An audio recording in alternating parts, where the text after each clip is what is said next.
Do you sometimes feel intimidated in the gym? Do you feel intimidated by those big guys, big muscly guys, or groups of people, or loud people, or just certain people in the gym that, you know, really make you intimidated? Now, if this is you, I've got a couple of tips for you that could really help.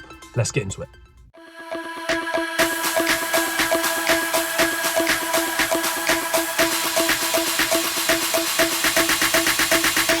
Welcome back to another video. So yeah, no surprise, I've just finished a leg session, and yeah, very tough leg session, probably the hardest one. It is my last week of this dieting phase, and then I can go up to maintenance calories for a month, maybe 2 months, and feel good again, get some strength back. So looking forward to that. But back to the video's topic.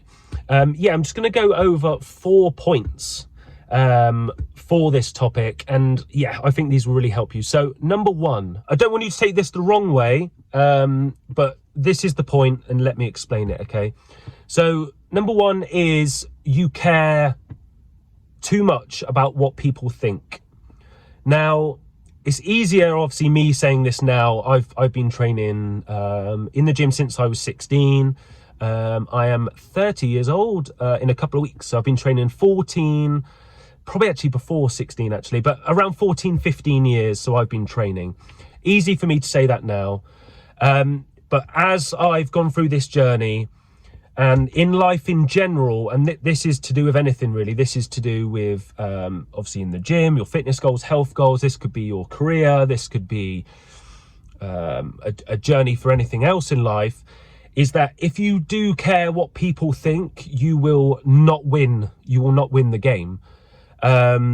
Caring what people think will ultimately let you down, and it won't let them down. If anything, it will make them feel better, I guess, because then they can look upon you and, you know, feel like, you know, they win, you lose, that type of thing. So, but try not to get in the mindset of that. What you need to think is you need to disregard everyone, and you need to go in the gym for you. Now, you're going in the gym purposely, and your goal is to go in the gym to benefit you. You're not going into the gym to benefit someone else, unless obviously you're a PT or you know, training with someone, helping someone.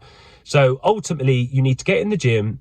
And what I always said to my clients when I was PTing was, don't look at anyone. When you're in the gym, you have your headphones on, music loud, and head down, and you just go in, you train, and you go home. Now, this is not for everyone, because there are a lot of social people out there, and I believe that being sociable in a gym is really good. You know, you get to meet loads of like-minded people, and it's really good. You know, you get to have a chat with people if you know, get someone to spot you, and, you know, you can compare stories on certain machines, and, you know, it can be a good laugh and a good bit of fun, and also it can boost you. You know, it can make you love it more if someone else is loving it too. But at the end of the day, if you don't really want to be social in the gym, and you're just going in there for you, which, you know, I've been like that for quite a while. And then there are some days where I can be really sociable and talk to everyone in the gym. Just depends how you are on the day, really. But I would, you know, if you are feeling intimidated in the gym, head down, music on, and just focus on your sessions, okay?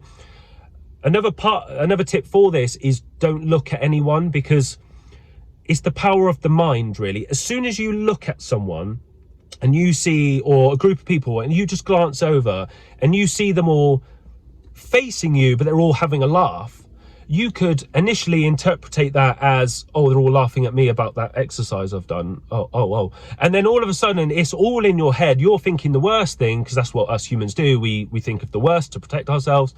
And then all of a sudden becomes this spiral of, oh, just everyone was laughing at me. This is horrible. I need to get out of here. The gym's horrible. I'd rather train at home, or I'm not doing the gym at all. So it's all the power of the mind. If you never looked up in that moment and saw those guys laughing, and they were having a joke about something else, nothing to do with you, it's just one guy happened to be looking at you.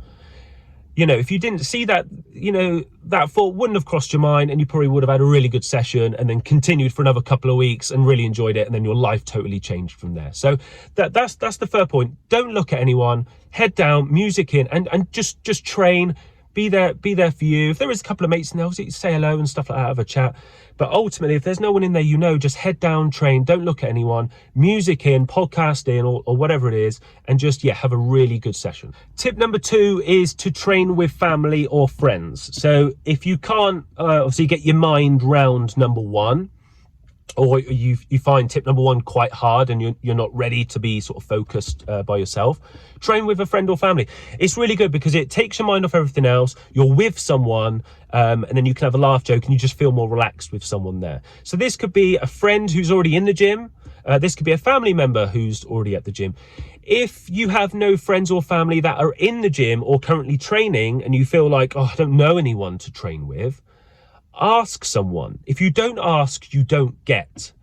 And what I mean by this phrase is you could ask, say, your brother or sister or mum and dad or one of your close friends, and you could ask them, and in your head you're thinking, oh, they're definitely going to say no, there's no point me asking this. But if you ask them and they actually turn around and go, yeah, go on then, I'll go with you just once, that question could literally change your life and their life, just that one little question. So, and then from there you both could love it, and you could go on and be at the gym all the time, and suddenly, you know, your lives are both changed forever. So just ask that one simple question. If they do turn around and go, no, not interested, then ultimately you have to think, right, okay, is there anyone else I can ask? 9 times out of 10 there probably is. And then, you know, do you know of anyone, not really close, but do you know of anyone that's always in the gym? Shoot them a message, say to them, look, can I just have a session with you? Can I just tag along, basically? Can I just do what you do? That's absolutely fine. If someone messaged me and saying, look, I'm new to the gym, but I'd like to know a couple of things. Can I just tag along with your session? I'm never going to say no. I'm going to be like, yeah, of course. If you tag along in my session, one, I'm not changing anything, so I'm doing my thing. So it's, you know, it's not stopping me. And two, you could be potentially, well, you would learn a lot in that session from just tagging along. You don't need to do my weights. You could do lighter weights. I could give you some tips on form and things. But at the end of the day, I wouldn't mind, and I guarantee you, people that you think are intimidating are not. I guarantee you they're not, and I guarantee they would say, yeah, of course, just jump in. Same goes with like spotting and stuff like that. If you went up to the biggest guy and you said, could I have a spot? I guarantee he would say, yeah, of course. If they turn around and say no, I would be surprised. And I've been training in gyms for a long time. I would be very surprised if they turned around and said no. So you got probably a high 90-95%. I mean, there probably are some, you know, arses around there that would say no. But there's, I believe, 90-95, if not probably 100% of people would say yes to giving you a spot, 100% in the gym. So yeah, it's not all doom and gloom in that respect, but ask people, you've got nothing to lose. Tip number 3 is to train at home first. So if you are, again, really intimidated at the gym, you don't like big crowds, and you just a lot of people in the gym, you don't want to be in a gym, get a couple of resistance bands, get a couple of light dumbbells, and watch a couple of like YouTube videos, have them on the TV, and do a couple of gym sessions at home, okay?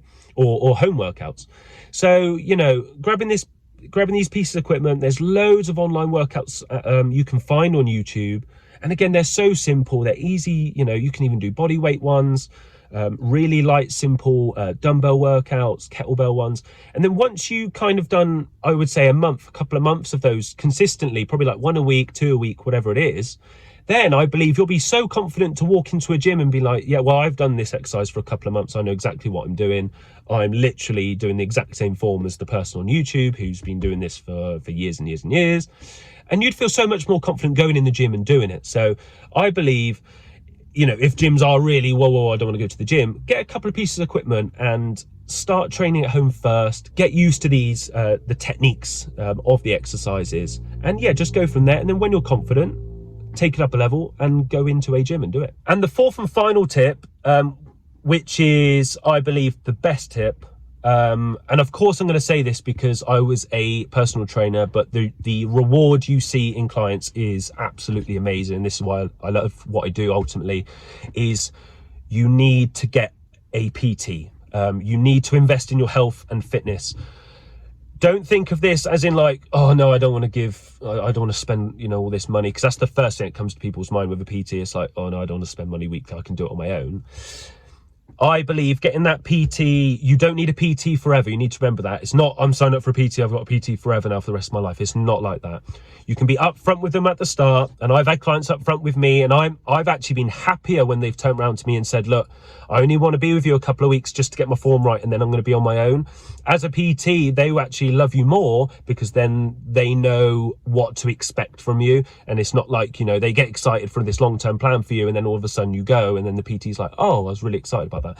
So use a PT, get in the gym. They will teach you all the movements. They will start you off so like getting used to all these machines, free weights, and ultimately you're with the PT. Okay, if it's an experienced PT, you're in the safest hands. And if you have 1 session a week, 2 sessions a week, you're going to pick stuff up so quick that I guarantee you give it a month, 2 months, maybe 3 months, I guarantee you'll get to the scenario of you'll be in there one day with the PT and you'll think, yeah, I could literally do this on my own now. I don't think I need the PT there. And you know, when you get comfortable in a gym with a PT, when you start laughing and joking around with them, and in the end, you're talking about other stuff and you're not even talking about the exercises in the gym. At the start, you know, you're talking about, you know, the form, the technique, how did it feel, any pain anywhere, and you're learning how your body works. After a bit of time with a PT, you become close to the PT. So ultimately, they turn into a good friend, a good mate. So, and then you become more relaxed and stuff like that. And also a good thing about having a PT for a little bit of time is that a PT should know or know most of the people in the gyms. They know the members that have been there for a while. They obviously know all the other PTs, you know, and they're friends with everyone. So if you're there with that PT, people are more or less going to say hello to them and you at the same time. So then you feel so much more comfortable that, you know, these people are saying hello. And then when you are training on your own, you see that person again, you're saying hello to them. And then ultimately you feel so much more comfortable. So those are my 4 tips for that. Hopefully that helps you. If there is any questions you have, drop them in the comment section below and I'll be happy to answer them. Thank you very much for watching, and I will see you in the next one.